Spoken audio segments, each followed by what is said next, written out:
Aloha. I have Stargardt's disease. It is a juvenile form of macular degeneration. My body cannot displace vitamin A. It causes blind spots. It's as if I was looking through thick, heavy white clouds. I see structures, shapes, and colors, but I can't distinguish details. High school said I was dyslexic. Navy said I was colorblind. Two doctors didn't know what it was, so my mom and dad took me to Duke University. They put a label to it, Stargardt's disease. There is no cure, and it progressively gets worse as I get older. On the way home that day, my dad looked at me and said, "Son, you are going to face many challenges in your life. How you deal with those challenges will determine what type of man you become. Keep a positive attitude. Don't be afraid." So for the next 30 years, I went from the janitor of my church to a chief engineer of a 4-star hotel in Washington, D.C. My eyesight progressively got worse, and because of my disability, once again, I was fired. So I figured it was time to take a sabbatical, religious journey of spiritual growth. Packed a bag, jumped a plane, moved to Hawaii. Spent 22 days on the North Shore, at which time I contacted the Hawaii Department of Human Services. They put me in touch with Ho'opono School for the Blind. Leah Gruden is the executive director. Excuse me. Their New Visions program is 9 months. All students, regardless of your eye acuity, wear a sleep shade mask. Makes you 100% blind. They teach you cane skills, cooking, computer, wood shop, Braille, which I was terrible at, and mobility. Now, mobility, for the first 2 months, you have an instructor. You walk around the school and the neighborhood. Then they send you out on your own with an address. You report back what you found. After 9 months, you graduate. New skills, new abilities, and a newfound confidence in yourself.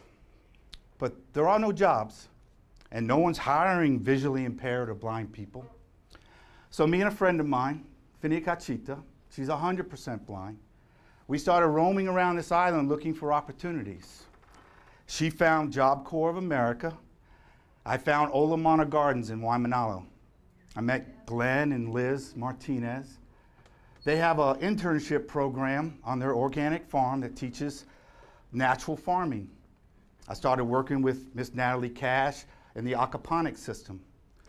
Now, aquaponics is where you raise tilapia fish. You take the water they live in, you pump it into a biofilter with volcanic cinder. Inside this volcanic cinder live the Indian blue worms. Now, when I found out that worms are blind, and that Charles Darwin spent 40 years of his life studying them, I developed a passion for the worms right then and there. The water passes through the filter into your flow beds, your grow beds. The plants take up all the nutrients. The water returns to the fish, clean, oxygenated. It's a closed loop system. Runs on one little pump off of a solar panel. It's totally sustainable, and the plants taste pretty good too. A few weeks in, we were invited to go to Wynwood Community College. Master Cho from South Korea, he wrote the book, Natural Farming. And he explained to me that it wasn't just the worms. The worms are the rock stars, but they bring with them a whole entourage of insects and microorganisms, and that's what makes the aquaponics system this organic matter, this living machine.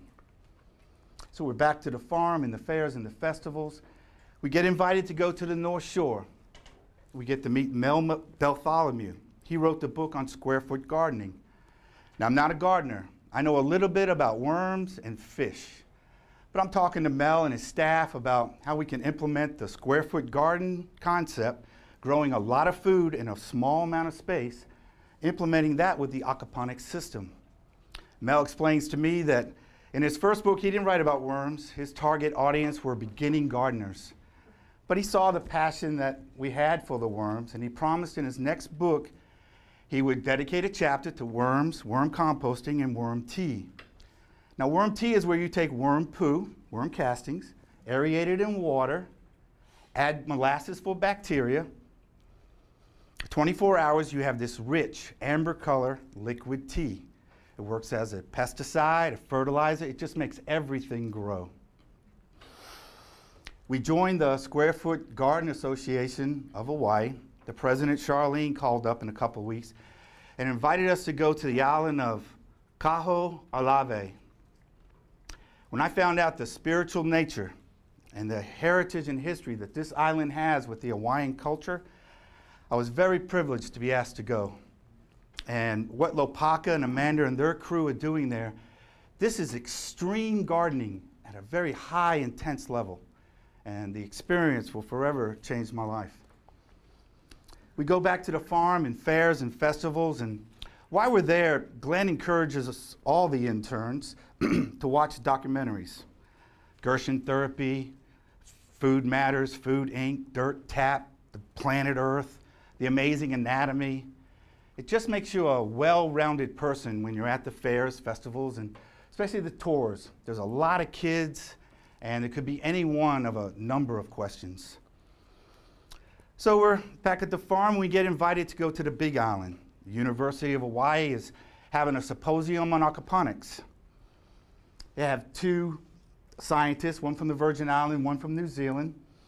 And these keynote speakers give their opening presentations. I just happened to be standing behind them in the lunch line.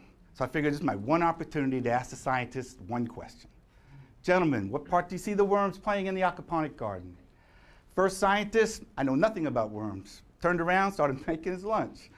Second scientist looked at me, my name tag, and said, Robert, we just don't know what part the worms will play. No one's doing any research in that area. I said, well, do you realize in the northwest part of America, they've taken the fish totally out of the equation, and they're growing plants just with worm tea? Well, he said he didn't know that. So I figured I was going to let him off the hook. I told him the roast beef looked pretty good, and he said, well, that's pork, actually. And I was like, oh, okay, no problem.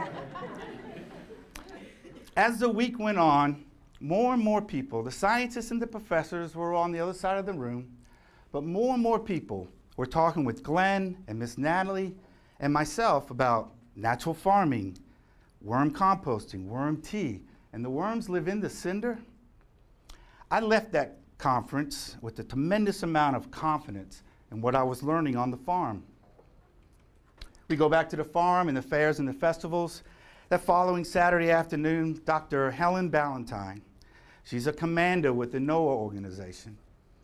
And she's kind of bohemian, and she's looking for a sustainable project for the ship. She comes out to the farm, spends an hour with me on a tour. The captain and some friends come. Glenn comes out and gives them the royal tour. They like what they see, and they want an aquaponic system and a worm housing unit on the ship, and they're leaving early Wednesday morning. So Glenn gathers up all the worm wranglers, and by midnight Tuesday, we have an aquaponic system anchored on the deck of their ship. We give them 25 pounds of composting worms. She puts them in her shower.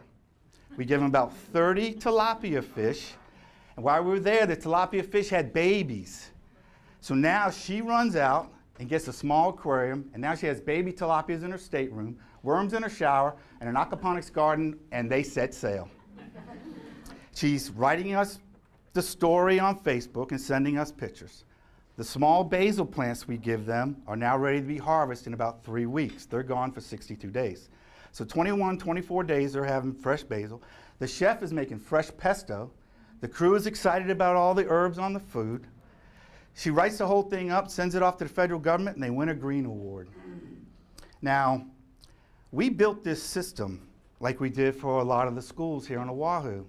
We anchored it down, but they're out at the high seas, and it's rocking, and it's rolling, and the fish are coming up, the cinder's coming up, and it's like, hold on, little sail of worms. She is working her butt off every day. She's an amazing woman, and she's doing outstanding work. So we're back to the farm and the fairs and the festivals. That following week, Waimanalo Community Center has a 3-day sustainable fair. The first day is on the farm, about 170 people. 120 of them are high school kids, and I have 22 in my tour group. We're harvesting the worm castings. We have aquaponic siphoning competitions. We're making it fun for the kids. Towards the end of the day, I'm showing them a small Worm Factory 360 housing unit for the worms. While I'm talking, Miss Natalie says, "Robert, tell them your story." So I tell them that I'm legally blind, but it seems like since I've been on the farm and eating the food, my eyesight is getting better. While I'm talking, there's two girls in the aquaponics system in the cinder, and they're in there and they put the soot under their eyes. So I said, hey, we could have a Worm Warrior Club and we could link all the schools together for worm information. And then I thought of the Worm Warrior Challenge. And I asked them their favorite food, mom's lasagna, spam musubi. One boy said salad. I said, it doesn't matter what it is, but next week you eliminate that food from your diet and you replace it with aquaponically grown food or organically grown food, but naturally grown food. No herbicides, pesticides, insecticides, no chemical fertilizers. And I left it like that. You have to do it for 4 weeks. The next day, we're at the community center. We have our booth set up. All the booths are set up. It's a sustainable fair. Young lady comes walking up to me, hey, Uncle Robert. I was like, hi. She goes, I want to take the Worm Warrior Challenge. I was like, okay, great. She says, I have brain spasms. I'm sorry to hear that. I space out. My mom and dad don't know why. The doctor gave me these little pills. They made me feel funny. Do you think this would help? Now, I was not prepared for that question. I'm a worm wrangler. I'm a tour guide on a small organic farm. So I told her what I knew, what I've learned the last 5 months, that somewhere along the process, a lot of our food is laced with chemicals. Some people believe that's why there's a rise in cancer, diabetes, and just generally not feeling well. To truly find out who you are, you have to take responsibility for the food you eat. I said, get your mom involved. It's only 4 weeks, make a project out of it. And I said, you gotta exercise, that's key. So off she runs. So we go back to the farm and the fairs and festivals. I meet these terrific people, and they asked me if I would like to go on public TV with the worms. Now, I know the worms are the stars, I just carry the box, but we had a real good time doing this show, a sustainable public television show, and I took a little razzing at the farm, you know, Wormio on TV and all that stuff, but it was a great experience. A normal internship at the farm is 90 days. I was there for 7 months. Towards the end of my stay, I was planning on moving over to the Big Island, and I was at Kaneohe Mall. This same young lady came walking up to me, and she said, Uncle Robert, hi, you remember me? I was like, yeah, of course. How's the Worm Warrior Challenge going? She goes, oh, it's great. She goes, Mom, this is the Worm Warrior. I was like, hi. So we visited for a moment, and the mom told me that she was losing weight. The daughter felt wonderful. That their dad and the brother was, they were trying to get them on board, but they was a little tougher. And they were just doing great. So we visited for a moment, and they went on. And I remember leaving the mall, thinking to myself, this is seriously powerful stuff that I've been involved in. This young lady has figured out that the quality of her life starts with good food. So my sabbatical now is leading me into a quest, a true vision quest. I'm not sure where my journey is going to take me, but I figure I'll follow the worms, kind of the blind leading the blind. I encourage you all to take the Worm Warrior Challenge and see how you do. But more importantly, see how you feel. I'll be seeing you. Yeah. Aloha.